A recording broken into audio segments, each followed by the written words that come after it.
আপনি long sentence read করছেন but বুঝতে পারছেন না এক্স্যাক্ট মিনিংটা কি, অর আপনি কি সামবডি যে রিডিং এ overall kind of week. I have আগামী 2 ক্লাস আমরা এমন একটা ট্রিক শিখতে যাচ্ছি যার মাধ্যমে আপনি আপনার রিডিং স্কিলকে খুবই প্রফিশিয়েন্ট লেভেলে নিয়ে যেতে পারবেন, খুবই ইফেক্টিভলি আপনি সেন্টেন্স রিড করতে পারবেন এবং ইনস্ট্যান্টলি মিনিংও আন্ডারস্ট্যান্ড করতে পারবেন। So let's start the class. Hi, I'm Abarsah from Reading Room, and in the first class, we will learn about the basics of verbs, which will help us understand the meaning of and the essence of these sentences. প্রত্যেকটা sentence basically subject verb and object দিয়ে গঠিত হয়। Subject verb and object দিয়ে গঠিত হয়। This verb is our main topic today. So প্রথম মডিউলে আমরা শিখব বেসিক ভার্বগুলো, সেকেন্ড মডিউলে আমরা অল টেন্স শিখতে যাচ্ছি এবং all will be learned within 20 minutes. যা আমরা স্কুলে 5 থেকে ক্লাস 8 পর্যন্ত শিখেছি ওই বেসিকটাই আজকে আমাদের ভেরি হেল্পফুল হবে, যাকে আমরা অ্যাপ্লাই করার মাধ্যমে সেন্টেন্সের মিনিংগুলো ইনস্ট্যান্টলি আন্ডারস্ট্যান্ড করতে পারবো। Okay, in our first module, we will learn about basic verbs. Well, there are 3 types of verbs. 3 type of verb there are available. Okay, প্রথমটা হচ্ছে do verb, এরপরটা হচ্ছে be verb, এরপরটা হচ্ছে basically have verb. So do verb হচ্ছে actionable verb, যেগুলো দিয়ে আপনি কোনো কাজ করেন, কোনো কিছু পারফর্ম করেন, অ্যাক্ট করা যায়, এরকম সবগুলা ভার্বকে ডু ভার্ব বলে। ডু ভার্ব এর 4টা ফর্ম আছে: ভার্ব 1, ভার্ব 2, ভার্ব 3 এবং ফিউচার ভার্ব 1। সো প্রত্যেকটা ডু ভার্বেরই এরকম ফর্ম আপনি পাবেন। যেমন আমি স্পিক করছি বা টেল করছি, করা যাচ্ছে, এই জিনিসগুলাই ডু ভার্ব। তো স্পিক এর ভার্ব 1 হচ্ছে স্পিক, স্পিকের ভার্ব 2 হচ্ছে স্পোক, ভার্ব 3 হচ্ছে স্পোকেন এবং ফিউচার ভার্ব হচ্ছে উইল স্পিক। টেল এও সেম ক্যাটাগরি, টেল, টোল্ড, টোল্ড এবং ফিউচার হচ্ছে উইল টেল। লিসেন, লিসেন হচ্ছে লিসেন, ভার্ব 1 হচ্ছে লিসেন, ভার্ব 2 হচ্ছে লিসেন্ড, ভার্ব 3 হচ্ছে লিসেন্ড এবং ফিউচার ভার্ব 1 হচ্ছে লিসেন্ড। সো আই হোপ এই জিনিসটা আমরা সবাই বুঝতে পারি। সো এরকম সিমিলার কিছু ক্রিটিক্যাল ডু ভার্ব আমরা একটু দেখি। যেমন সুইম, সুইম নর্মালি আমরা বড় হওয়ার পরে খুব কম ইউজ করছি, যার কারণে এটার ভার্ব 2, ভার্ব 3 গুলা খুব কম মনে থাকে। সো এটার ভার্ব 2 হচ্ছে সোয়াম, ভার্ব 3 হচ্ছে সোয়াম এবং ফিউচার ভার্ব হচ্ছে উইল সুইম। আইকে আমরা এ দিয়ে রিপ্লেস করছি, এরপর আবার ইউ দিয়ে রিপ্লেস করা হয়েছে, ঠিক না? ঠিক সিমিলার প্যাটার্ন আমরা দেখব যখন আমরা সিং ভার্বটা দেখব। সিং ভার্ব 1 কিন্তু আই দিয়ে করা হয়, ঠিক না? সো ভার্ব 2 তে কি দেখা যাবে? এটা এ তে রিপ্লেস হয়ে গেছে, এরপরটা ইউ দিয়ে রিপ্লেস হয়ে গেছে, এরপরে ফিউচার করতে গেলে এটা হবে will sing, right? Okay, so আমরা আরেকটা ভার্ব দেখি, ডু ভার্ব, যেমন কনস্ট্রাক্ট, কনস্ট্রাক্ট করা যায়, রাইট? সো কনস্ট্রাক্ট হচ্ছে ভার্ব 1, ভার্ব 2 হচ্ছে কনস্ট্রাক্টেড, ভার্ব 3 হচ্ছে কনস্ট্রাক্টেড এবং ফিউচার ভার্ব 1 হচ্ছে উইল কনস্ট্রাক্ট। এই জিনিসটাই করা হয়েছে, কনস্ট্রাক্টেড, কনস্ট্রাক্টেড এবং will construct. So this is basically do verb, যেটা অ্যাকশনেবল, যেটা করা যায় এবং যার 4টা ফর্ম আছে: ভার্ব 1, ভার্ব 2, ভার্ব 3 এবং ফিউচার ভার্ব 1। ওকে, না আমরা নেক্সট ভার্ব নিয়ে কথা বলি, যেটা হচ্ছে বি ভার্ব। বি ভার্ব কিন্তু ডু ভার্বের মতো ডাইভার্স না, be verb very limited. Be verb দিলে বি ভার্ব শুনলে আমরা বুঝতে পারি যে এগুলা কোন, সরি, বি ভার্ব এর কোন ফ্যামিলিটা আছে। বি ভার্বেরও কিন্তু 4টা ফর্ম থাকে: ভার্ব 1, ভার্ব 2, ভার্ব 3 এবং ফিউচার ভার্ব 1। বি ভার্বের ভার্ব 1 এ আছে এম, ইজ, আর। এই ভার্বগুলোকে যখন আপনি পাস্ট করবেন, মানে ভার্ব 2 তে কনভার্ট করবেন, আপনি ইউজ করবেন ওয়াজ এবং ওয়্যার। বি ভার্বের একটা ভার্ব 3 আছে, সেটাকে আমরা বলি বিন এবং ফিউচার ভার্ব 1 হচ্ছে উইল বি। একদম বেসিক ভার্ব, এগুলার এক্সাম্পল নিয়ে আমি আসলে কথা বলতে চাই না, কারণ এই ভার্বগুলো আইডেন্টিফাই করাটা খুবই ইজি। ওকে, সো হ্যাভ ভার্বে যাই।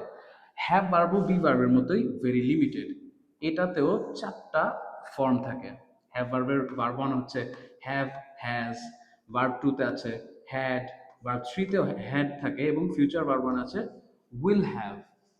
So these are the basic 3 verbs. I hope you all understand the module 1.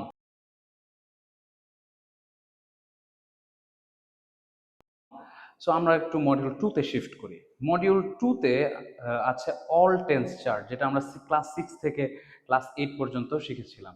তো এই পুরা 2 থেকে 3 ইয়ারে আমরা যা লার্ন করেছি এটাই আমরা এখন আগামী 15 মিনিটসের মধ্যে লার্ন করব। সো ডু, বি এবং হ্যাভ, 3 টাইপের ভার্বকে যখন আপনি বিভিন্নভাবে মিক্স করবেন অল টেন্স বানানো সম্ভব। সো ডু ভার্বকে যখন আমরা অল টেন্স চার্টে ইউজ করব, ডু ভার্বের 2টা ফর্ম ইউজ করতে হয়, একটা হচ্ছে ভার্ব আইএনজি ফর্ম আর একটা হচ্ছে ভার্ব 3 ফর্ম। ডু ভার্বের ভার্ব আইএনজি ফর্মকে আমরা একবার বি ভার্বের সাথে অ্যাড করব, ভার্ব আইএনজি ফর্মকে একবার হ্যাভ ভার্বের সাথে অ্যাড করব। সিমিলারলি আমরা ভার্ব 3-কে ডু ভার্বের ভার্ব 3-কে একবার বি ভার্বের সাথে অ্যাড করব, একবার অ্যাড করব হ্যাভ ভার্বের সাথে। তাহলে আমার অল টেন্স কিন্তু বিল্ড করা সম্ভব, রাইট? তাহলে আমরা একটু দেখি জিনিসটা আসলে এরকম কি না। Okay, so this is basically all tense chart. Do verb এর ভার্ব আইএনজি কে আমরা একবার বি ভার্বের সাথে অ্যাড করেছি, একবার অ্যাড করেছি হ্যাভ ভার্বের সাথে। ডু ভার্বের ভার্ব 3-কে আমরা একবার বি ভার্বের সাথে অ্যাড করেছি, লাইক বি ভার্বের সাথে অ্যাড করেছি, এবং একবার অ্যাড করেছি হ্যাভ ভার্বের সাথে। তাতেই আমার অল টেন্স বিল্ড হয়ে গেছে। তো আমরা স্টার্ট করি verb ING, be verb, do ভার্বের আইএনজি কে বি ভার্বের সাথে অ্যাড করে। যদি আমরা ডু ভার্বের আইএনজি কে বি ভার্বের সাথে অ্যাড করি তাহলে টেন্সটা হয় be verb plus verb ING. So যখন আপনি be verb plus verb ING করবেন তখন যে টেন্সটা ক্রিয়েট হয় সেটা হচ্ছে কন্টিনিউয়াস টেন্স। চলমান এভরিথিং কে আমরা কন্টিনিউয়াস টেন্স হিসেবে আইডেন্টিফাই করি। তো যখনই আপনি এই টেন্সটাকে প্রেজেন্ট, পাস্ট, ফিউচারে কনভার্ট করতে চান, আপনি জাস্ট বি ভার্বটাকে চেঞ্জ করবেন, ভার্ব আইএনজিটা ইনট্যাক্ট থাকবে। বি ভার্ব এর যদি আপনি ভার্ব 1 ইউজ করেন, মানে am, is, are plus verb ING, তখন সেটা হবে প্রেজেন্ট কন্টিনিউয়াস টেন্স। যখন আপনি ওয়াজ, ওয়্যার ইউজ করবেন তখন সেটা হয়ে যাবে পাস্ট কন্টিনিউয়াস। এবং যদি আপনি ফিউচার মানে উইল বি ইউজ করেন তখন সেটা হয়ে যাবে ফিউচার কন্টিনিউয়াস টেন্স। ঠিক আছে? তো আমরা একটা এক্সাম্পল দেখি। এক্সাম্পল দেওয়া আছে, the owners of the club are investing a lot of money. আপনি খেয়াল করবেন এই সেন্টেন্সটায় ভার্বটা হচ্ছে are investing, be verb plus verb ing, are investing. This is our verb. So the owners of the club is the subject. They are investing. They can do it. মানে actively participate করছে. That's why this is our verb. They are investing. A lot of money is our object. So sentence is very simple, right? এই সেন্টেন্সটাকে আপনি পাস্টে convert করে ফেলতে পারবেন যদি আপনি আর এর জায়গায় জাস্ট ওয়্যার ইউজ করতেন, আর ফিউচার করে ফেলতে পারবেন জাস্ট উইল এবং বি ইউজ করে। ঠিক আছে না? তো এইভাবেই আপনি প্রেজেন্ট, পাস্ট এবং ফিউচার কন্টিনিউয়াস বিল্ড করতে পারবেন। আই হোপ আপনারা সবাই আন্ডারস্ট্যান্ড করতে পারছেন। আপনারা কি সবাই আন্ডারস্ট্যান্ড করতে পারছেন? Thank you so much. তো আমরা নেক্সট ভার্বে চলে যাই। নেক্সট ভার্বটা হচ্ছে ভার্ব আইএনজিকে হ্যাভ ভার্বের সাথে কানেক্ট করা। সো ভার্ব আইএনজিকে আমরা হ্যাভ ভার্বের সাথে যদি কানেক্ট করি তাহলে ভার্বটা দেখতে have verb plus verb ING হয়। মাঝখান থেকে বিনটা কই থেকে আসলো আসলে, এটা একটা কোয়েশ্চেন থাকতে পারে যে ভার্ব হ্যাভ ভার্বের সাথে যখন আপনি ভার্ব আইএনজিকে অ্যাড করবেন আপনি ডিরেক্টলি এদেরকে অ্যাড করতে পারবেন না। You need a link to add them, right? তো হ্যাভ ভার্বের পরে সবসময় যাই বসুক না কেন ভার্ব 3 বসে। যদি আপনি হ্যাভ ভার্বের পরে নিজেকেও বসাইতে চান আপনার নিজের ভার্ব 3ও বসাইতে হবে। তো দিস ইজ দ্য মানে law of placing something after have. Have এর পরে যখনই আপনি কোনো কিছু বসাবেন ওইটার ভার্ব 3 বসাইতে হয়। আর মাত্রই আমরা শিখলাম যে ভার্ব আইএনজির আগে বি ভার্ব বসে। সো ভার্ব আইএনজির আগে আমরা বি ভার্ব বসাইছি। সো যেহেতু আমার হ্যাভ ভার্বের পরে ভার্ব 3 বসে এবং ভার্ব আইএনজির আগে বি, সো এই জায়গায় আমরা বি ভার্ব প্লাস ভার্ব 3 মানে বি ভার্বের ভার্ব 3 বসাইলেই হয়ে যায়, that is been. So have been verb ING is another form of verb. বুঝেন একটা জিনিস, বি ভার্ব আইএনজি এবং হ্যাভ বিন ভার্ব আইএনজি দুইটার কিন্তু সেম মিনিং, দুইটাই কিন্তু কন্টিনিউয়াস। তাহলে এই দুইটাকে আলাদা করে কেন আবিষ্কার করা হলো? This must B a question right in your head. Basically আপনি যখন বি ভার্ব আইএনজি করেন এর সাথে টাইম অ্যাড করা যায় না, বাট হ্যাভ বিন ভার্ব আইনজির সাথে আপনি টাইম অ্যাড করতে পারবেন। এখানে তো একটা অ্যাকশনেবল ভার্ব আছে, রাইট? এই ভার্বটা কখন থেকে স্টার্ট হয়েছে বা কতক্ষণ ধরে রানিং এ আছে, এই জিনিসটা আপনি প্রকাশ করতে পারবেন পারফেক্ট কন্টিনিউয়াস টেন্সের মাধ্যমে। ওকে, সো পারফেক্ট কন্টিনিউয়াস টেন্স এর সাথে যখন আপনি টাইম অ্যাড করবেন তখন সরি কন্টিনিউয়াস টেন্স এর সাথে যখন আপনি টাইম অ্যাড করবেন তখন এটা পারফেক্ট কন্টিনিউয়াস হয়ে যায়। আর টাইম অ্যাড করার দুইটা সিস্টেম আছে, একটা হচ্ছে সিন্স আর একটা হচ্ছে ফর। সিন্স এর কাজ হচ্ছে কাজটা কখন থেকে স্টার্ট হয়েছে সেই জিনিসটাকে প্রকাশ করা বা স্টার্টিং টাইমকে প্রকাশ করা। আর ফর এর মিনিং হচ্ছে ধরে অথবা যাবত, যার কাজ হচ্ছে টাইম রেঞ্জকে প্রকাশ করা। এটা হলে সিন্স, এটা হলে ফর। ওকে, কখন থেকে স্টার্ট হয়েছে এটা হচ্ছে সিন্স, আর একটা টাইম রেঞ্জ অনুযায়ী কাজ হলে সেটা হবে ফর দিয়ে। ওকে, সো আমরা বুঝতে পারলাম have been verb ING plus time. এখন এটা সিন্সও হইতে পারে, এটা ফরও হইতে পারে, যেভাবে আপনি বলতেছেন বা যেভাবে টেক্সটে লেখা আছে ওটার উপর ডিপেন্ড করে। বাট কখন এই টেন্সটা প্রেজেন্ট, পাস্ট এবং ফিউচারে কনভার্টেড করা যাবে, let me show you. Just have ভার্বকে যদি আপনি চেঞ্জ করেন ভার্ব ওয়ানে, ভার্ব ওয়ান মানে হচ্ছে হ্যাভ বা হ্যাজ বিন ভার্ব আইএনজি মানেই হচ্ছে present continuous tense.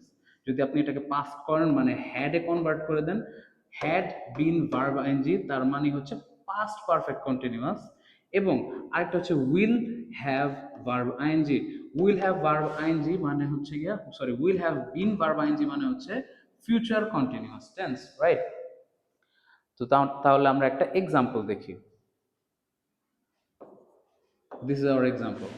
The owners of the club have been investing a lot of money since January for অথবা for 5 months. The owners of the club, এটা ছিল আমার previous sentence এর subject, a lot of money was our previous sentence এর verb.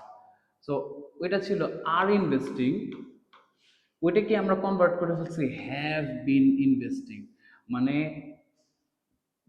একটা starting point থেকে তারা continuously invest করে যাচ্ছে, ঠিক না? সো হ্যাভ বিন ইনভেস্টিং মানে হচ্ছে প্রেজেন্ট, কারণ আপনি এখানে হ্যাভ ইউজ করছেন। যদি আপনি এই জায়গায় হ্যাড ইউজ করতেন তাহলে হয়তো যে আপনি স্টার্ট করছেন কিন্তু এখন আর করতেছেন না, আপনি স্টার্ট করছিলেন কিন্তু এখন আর করতেছেন না, যেটাকে বলে পাস্ট পারফেক্ট কন্টিনিউয়াস, ঠিক না? ওকে, সো আমি যদি বলি জানুয়ারি থেকে, the owners of the club have been investing a lot of money জানুয়ারি থেকে, দ্যাট মিনস সিন্স জানুয়ারি। আর যদি বলি যে মনে করেন 10 মাস ধরে, 10 বছর ধরে, অথবা যাবত, মানে হচ্ছে ফর 5 মান্থস। তো আপনি জাস্ট চুজ করবেন যে থেকে আপনি প্রকাশ করতে চান নাকি ধরে প্রকাশ করতে চান। যদি থেকে প্রকাশ করতে চান তাহলে সিন্স, আর ধরে প্রকাশ করতে চাইলে হবে for. Alright, so this is our perfect continuous tense. So এই পর্যন্ত আমরা ভার্ব আইএনজি কে একবার বি ভার্বের সাথে অ্যাড করলাম, একবার হ্যাভ ভার্বের সাথে অ্যাড করলাম। এখন আমরা ভার্ব 3 কে একবার বি ভার্বের সাথে অ্যাড করব, আরেকবার অ্যাড করব হ্যাভ ভার্বের সাথে। সো আমরা সবার আগে হ্যাভ ভার্বের সাথে ভার্ব 3 অ্যাড করে দেখি জিনিসটা কি হয়। Verb 3 plus have plus have. Okay, so তাহলে আমরা হ্যাভ প্লাস ভার্ব 3 পাচ্ছি। একটু আগেই জানছিলাম যে হ্যাভ এর পরে যাই বসে না কেন ভার্ব 3 বসে, ওইটার অ্যাপ্লিকেশনই বেসিক্যালি এটা, ঠিক না? হ্যাভ প্লাস ভার্ব 3 মানে হচ্ছে পারফেক্ট টেন্স। স্কুলে আমাদেরকে পারফেক্ট টেন্স শেখানো হয়েছে, বাট অনেক ইমপারফেক্ট ওয়েতে এই জিনিসটাকে শেখানো হয়েছে। কেন? কারণ প্রেজেন্ট পারফেক্ট এবং পাস্ট পারফেক্ট কখন এটা অ্যাপ্লাই করা যায় এই জিনিসটা এক একটা ইন্ডিভিজুয়ালের জন্য এক এক টাইমে স্টার্ট হয়। যেমন আপনি ধরেন লাঞ্চ করছেন, আপনার ফ্রেন্ডও সেম লাঞ্চ করছে, দেখা যাবে আপনার 2 ঘন্টা পরে ক্ষুধা লাগছে, আপনার ফ্রেন্ডের 3 ঘন্টা পরে ক্ষুধা লাগছে। তো যতক্ষণ পর্যন্ত আপনার ক্ষুধা না লাগতেছে ততক্ষণ পর্যন্ত খাওয়ার ব্যাপারটা আপনার জন্য প্রেজেন্ট পারফেক্ট। আর যখন আপনার ক্ষুধা লেগে যাবে, মানে আপনার মধ্যে যখন খাবারটা আর অ্যাক্টিভ থাকতেছে না, আপনার অ্যাকশনটা আর প্রেজেন্টের সাথে কানেক্টেড না, তখনই জিনিসটা পাস্ট হয়ে যাবে। তো আপনার জন্য ঘটনাটা পাস্ট হয়েছে 2 ঘন্টা পরে, আপনার ফ্রেন্ডের জন্য এটা পাস্ট হয়ে গেছে 3 ঘন্টা পরে, যার কারণে আমরা একজন আরেকজনের সাথে রিলেট করতে না পারি, পারি না, এবং টিচাররা আমাদের সাথে রিলেট করতে না পারার কারণে আমাদেরকে পারফেক্ট টেন্সটাকে পারফেক্টলি বুঝাইতে পারে নাই। সো পারফেক্ট টেন্সটাকে আমরা কিন্তু ছোটবেলা থেকে বাংলায় যেভাবে ইউজ করি খুব পারফেক্টলি ইউজ করে আসছি। যেমন করেছি এবং করেছিলামের মধ্যে পার্থক্য। করেছি মানে জিনিসটা আমি করেছি, রিসেন্টলি করেছি এবং এটা এখনো প্রেজেন্টের সাথে কানেক্টেড। যেমন আমি কোনো একটা এইচডব্লিউ করেছি, টিচার এখনো আমার এইচডব্লিউ চেক করে নাই। যতক্ষণ পর্যন্ত টিচার আমার এইচডব্লিউ চেক না করতেছে ততক্ষণ পর্যন্ত এটা আমি করেছি। আর যখনই টিচার আমার এইচডব্লিউ চেক করে ফেলছে তখন তো আর এটা প্রেজেন্টের সাথে কানেক্টেড না, রাইট? এর জন্যই এটা তখন পাস্ট পারফেক্ট হয়ে যাবে, মানে করেছিলাম হয়ে যাবে। বুঝতে পেরেছি? তো এটাকে আমরা ছোটবেলা থেকে সবসময় ভালোভাবে ইউজ করে আসতেছি। ইংলিশে কিভাবে এই জিনিসটাকে ইউজ করতে হয় এই জিনিসটাই আমরা একটু দেখি। So have plus verb three যখন আপনি ইউজ করতেছেন, যখন আপনি হ্যাভ এর ভার্ব ওয়ান ইউজ করবেন, হ্যাভ ভার্বের ভার্ব ওয়ান ইউজ করবেন মানে হ্যাভ হ্যাজ, তখনই এটা প্রেজেন্ট, প্রেজেন্ট পারফেক্ট মানে করেছি। ঠিক আছে? আর যখন আপনি হ্যাড ইউজ করবেন বা টেক্সটে যদি দেখেন হ্যাড প্লাস ভার্ব থ্রি লেখা আছে, তার মানে ওইটা হচ্ছে পাস্ট পারফেক্ট টেন্স, মানে করেছিল, রাইট? করেছি, একটা হচ্ছে করেছে বা করেছি, আর একটা হচ্ছে করেছিল, এটার প্রেজেন্টের সাথে কানেক্টেড নাই। আরেকটা হচ্ছে future will have plus verb three. Okay, আমরা যদি একটা এক্সাম্পল দেখি, সেম সেন্টেন্সের এক্সাম্পলটা আমরা যদি দেখি, তাহলে হচ্ছে the owners of the club have invested A lot of money. Have invested এই জায়গায় আমার ভার্বটা, এবং যেহেতু হ্যাভ ইনভেস্টেড তার মানে ওরা জিনিসটা খুব রিসেন্টলি করেছে এবং এটার ফলটা এখনো ওরা ভোগ করতেছে, মানে ওদের ইনভেস্টমেন্টটা এখনো প্রেজেন্টের সাথে কানেক্টেড। এর জন্য হ্যাভ ইনভেস্টেড। যদি এরকম হতো যে ঘটনাটা অনেক পুরানো হয়ে গেছে বা প্রেজেন্টের সাথে কানেক্টেড না, তা তখন এটা হয়ে যেত had invested, right? So English টেন্সে, ইংলিশ ল্যাঙ্গুয়েজে কোনো জিনিসকে প্রেজেন্ট, পাস্ট এবং ফিউচারে কনভার্ট করা ইটস প্রিটি ইজি। জাস্ট আপনি বি ভার্বকে অথবা হ্যাভ ভার্বকে ওর ফর্মগুলা দিয়ে চেঞ্জ করবেন, তাহলেই দেখবেন প্রেজেন্ট এবং পাস্টে আপনি কনভার্ট করে ফেলছেন। ঠিক আছে? Okay, so this was perfect tense. So the last tense, যদি ওটা টেন্স না, ওইটা হচ্ছে ভয়েস, বাট ওইটার ইউজেজটাও আইএলটিএস রিডিং এ অনেক বেশি ইউজ করা হয়, বা আইএলটিএস রিডিং ছাড়াও অন্যান্য অনেক টেক্সটে আপনি দেখবেন যে B verb plus verb three বা প্যাসিভ ভয়েসকে অনেক বেশি ইউজ করা হয়, যার কারণে আমরা যার কারণে আমরা এখন এই জিনিসটাকে শিখতে যাচ্ছি। ওকে, ওকে, চলেন verb three plus be verb.